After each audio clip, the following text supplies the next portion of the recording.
Hello and welcome to Murder Mystery Haunted History. I am BB3 and here on this channel we cover both true crime, paranormal, and from time to time I do some gaming.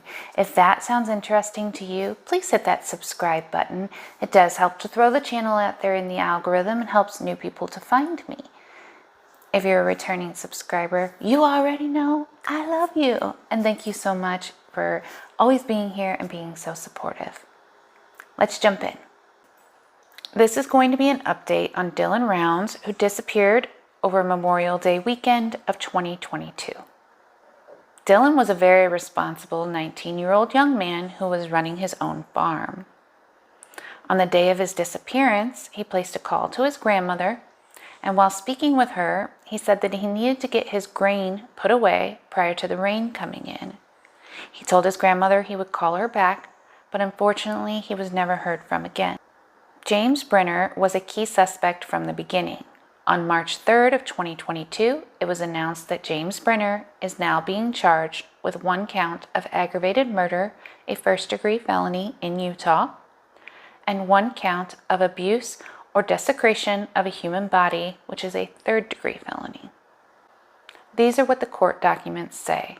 Count 1, aggravated murder, a first-degree felony, that on or about May 28, 2022, the defendant did 1, intentionally or knowingly cause the death of another, and the defendant previously committed or was convicted of an offense committed in another jurisdiction, which is committed in the state, which would be a violation of a crime listed in subsection 1, or an offense committed in another jurisdiction with, if committed in this state, would be a violation of the crime listed in the subsection 1.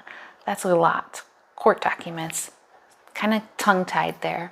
But James Brenner has a violent history. He's faced charges elsewhere. He's been in jail on a firearms violation because he's a convicted felon and he's not allowed to have firearms. And when the police went out, they went out to where he was staying and they served a search warrant last summer. They found firearms on his property. So he was arrested at that point and remained there. So that's the 1 count of aggravated murder. Let's move on to count 2, abuse or desecration of a human body, a third-degree felony that on or about May 28, 2022, the defendant did intentionally and unlawfully disturb, move, remove, conceal, or destroy a dead human body or any part thereof. No one knows where Dylan's body is at this point. Candace Cooley, Dylan's mother, is remaining optimistic that Dylan's body will be found in the spring once the snow melts. But the authorities are saying not only did James Brenner kill Dylan Rounds, he desecrated the body and moved it, hid it, or concealed it. It doesn't seem as if James has said where the body is. If he had, I think searchers would be out there looking for the body, especially his parents. His parents have done so much with this. They've been an integral part of this case. This is the probable cause statement. The 19-year-old victim was reported as a missing person on or about May 30th, 2022. Sheriff's deputies, along with search and rescue crews, immediately got to work on efforts to locate the victim, but were unsuccessful. During the search, deputies discovered a pair of boots belonging to the victim nearby. One of the boots had a blood stain that DNA analysis confirmed belonged to the victim, in addition to DNA belonging to the defendant, James Brenner. The victim's phone records were also obtained, which showed movements on the day of his disappearance on a remote property in Lucin, where the defendant was squatting.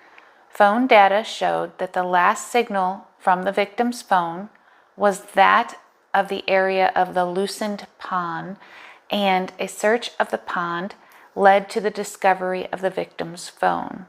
I'm not sure if it had been reported that Dylan's phone was found at the bottom of the pond or if most people just thought it was found by the pond, but they actually did have to drain the pond to find his phone.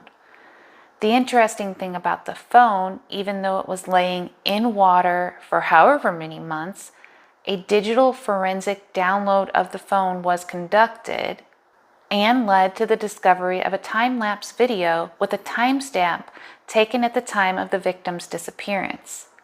This makes me believe that Dylan's phone was on and recording a video at the time of his disappearance and maybe at the time of his last breaths.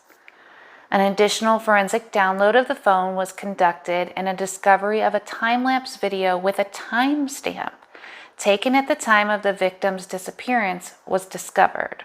The video showed the defendant with bloodstains on his arms and shirt as he was seen cleaning a gun. Dylan's phone actually recorded James Brenner cleaning a gun, and Brenner had bloodstains on his arms and on his shirt.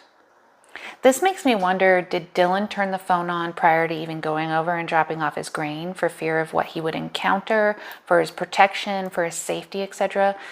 Did James Brenner not know the phone was on? Did he not realize it had recorded all of this? Did he know that it had recorded all of this and that's why he threw it in the pond, hoping it would destroy all of it? That is incredibly damning evidence to have a video of the suspect, time-stamped, cleaning a gun with blood on him. Now let's add in this. The shirt in which the defendant was wearing in the video was analyzed and the victim's DNA was found on the shirt. Dylan's DNA was on James Brenner's shirt. The defendant was interviewed and made several claims that corroborated forensic evidence. In addition to making numerous demonstratively false statements, despite a thorough investigation and extensive search, the victim's body was not recovered due to the defendant removing and concealing it. That's a lot to take in, but I do feel like the family is probably has the answers that they have been searching for. And now we can pray and hope that they're able to recover Dylan's body so that they can lay him to rest. Let me know, everyone, what you think of this update and the information that has come out. I am interested to hear what you all think about the video that was recorded, how far we've come with forensic evidence, being able to pull that video off the phone even though the phone was in the water. The fact the both DNAs were found on the shirt and the boots. Just very interested to hear what you all have to say about this update. Wishing you all much kindness and much love. Bye for now.